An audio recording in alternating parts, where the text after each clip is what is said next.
Salut à toutes et à tous et bienvenue dans cette nouvelle vidéo, le débrief de ce match aller des huitièmes de finale de Ligue des Champions entre le FC Barcelone et le Paris Saint-Germain. Le Paris Saint-Germain s'est imposé 4-1 face au FC Barcelone au Camp Nou.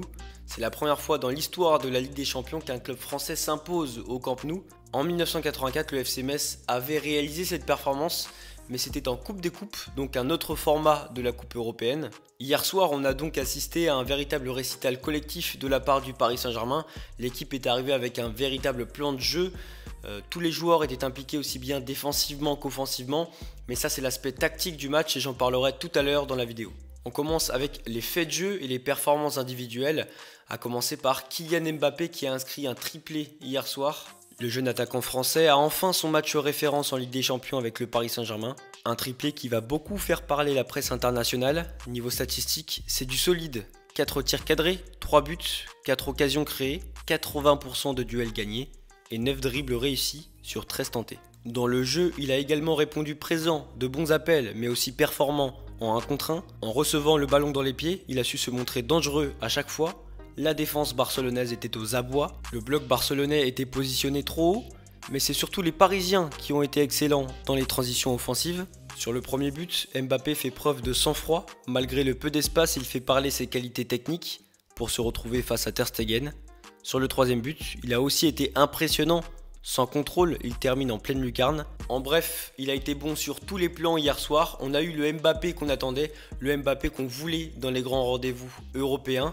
Et on l'a eu hier soir face au FC Barcelone. J'aimerais également parler de Marco Verratti qui a été positionné en numéro 10. On a beaucoup critiqué ce choix de la part de Pochettino et finalement, il s'est avéré payant hier soir. On l'a vu sur le premier but, cette déviation fait toute la différence dans un espace restreint. Il arrive à trouver Mbappé qui se chargera du reste. On peut aussi noter le fait que Verratti s'est beaucoup appuyé sur Mauro Icardi, ce qui lui a permis d'aérer le jeu. Mais ce qui m'a frappé chez le milieu italien, c'est que malgré sa position de numéro 10, il a beaucoup décroché pour soutenir le milieu de terrain défensivement, à l'instar de son tacle sur Griezmann à la 21e minute, à l'entrée de la surface, ou de ses nombreuses sorties de balles qui pour moi sont essentielles pour le Paris Saint-Germain. Autre joueur qui m'a marqué lors de ce match, c'est Leandro Paredes qui s'est montré comme une véritable rampe de lancement. On connaît sa capacité à briser les lignes, même loin du but adverse, il arrive quand même à faire gagner beaucoup de mètres à son équipe avec seulement une seule passe. Alors certes, il n'a pas été bon dans les coups de pied arrêtés au départ, mais le troisième but inscrit par Moise Kean de la tête est en grande partie grâce à l'excellent coup de patte de l'Argentin. On sait que le FC Barcelone est très faible défensivement sur les coups de pied arrêtés et le Paris Saint-Germain en a finalement profité. En seconde période, on a pu voir Paredes en soutien des deux défenseurs centraux. Il s'est positionné entre Marquinhos et Kimpembe pour aider à la relance, donc c'était aussi un aspect que je voulais souligner. Et enfin, autre joueur que je voulais mettre en avant, c'est Mauro Icardi, qui touche beaucoup plus de ballons que sous Thomas Tuchel. Alors oui, il en a touché que 36, mais pour lui, c'est beaucoup de toucher 36 ballons. Je l'ai trouvé monstrueux dos au but, c'est un véritable point de fixation pour les milieux de terrain. C'est un neuf qui a soif de but, mais qui sait aussi se montrer altruiste. En témoigne sa passe pour Kean, alors qu'il avait l'occasion de marquer sur une contre-attaque parisienne. Autre aspect également, c'est défensivement, il a été au rendez-vous comme tous les autres attaquants parisiens, Moise Kean et Kylian Mbappé. On pourrait parler de tous les joueurs parisiens parce que la performance a surtout été collective, mais je voulais mettre en avant certains joueurs qui m'ont marqué lors de ce match. Et côté FC Barcelone, c'est difficile de sortir un joueur parce que collectivement, peu de matière à relever et surtout le FC Barcelone attendait un exploit de Lionel Messi, ce qui n'est pas arrivé, même si l'Argentin a marqué un penalty. On l'a très peu vu dans ce match, il a couru que 7 km, ce qui est dans ses standards habituellement, mais à ce niveau c'est impardonnable. Et puis Gérard Piqué qui est le joueur qui a moins couru du match avec 7 km également. Et donc penchons-nous maintenant sur la tactique de ce match et c'est pour moi l'aspect le plus important parce que Pochettino a complètement écrasé son adversaire avec son plan de jeu qu'il avait bien élaboré en amont. Pour moi, la clé du match, on les retrouve sur 2 des buts du Paris Saint-Germain. Pour expliquer l'idée développée par Pochettino, c'est très simple. La clé, c'était les latéraux parisiens. Pour optimiser la performance des latéraux sur leur couloir, les ailiers Kean et Mbappé se sont rapprochés d'Icardi, ce qui a provoqué le rapprochement des latéraux barcelonais vers l'axe. Et donc, cela a permis à Kurzawa et Florenzi d'avoir de l'espace. Les défenseurs comme Marquinhos ou les milieux de terrain comme Paredes ont été désignés comme rampe de lancement. Sur le premier but, Pochettino répétait sans cesse sur le banc que Kurzawa prenne la profondeur. Et c'est ce qu'il a fait. Grâce à une belle passe de Marquinhos, Kurzawa redonne sur Verratti en une touche et le milieu italien fait parler sa magie. Sur le deuxième but, c'est Paredes qui lance Florenzi dans la profondeur. La suite, on la connaît. Voilà la clé du match pour moi, c'est les latéraux et les rampes de lancement comme par exemple Marquinhos et Paredes. Le resserrement des latéraux barcelonais a permis aux latéraux parisiens d'avoir de l'espace et donc du coup, comme les ailiers parisiens étaient dans l'axe, il y a eu de la densité au milieu de terrain et tout s'est joué voilà, sur les centres des latéraux.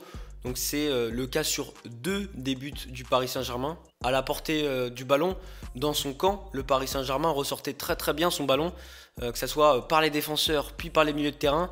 Et derrière, ça donnait toujours des contre-attaques assez folles. Défensivement, tous les joueurs ont été impliqués.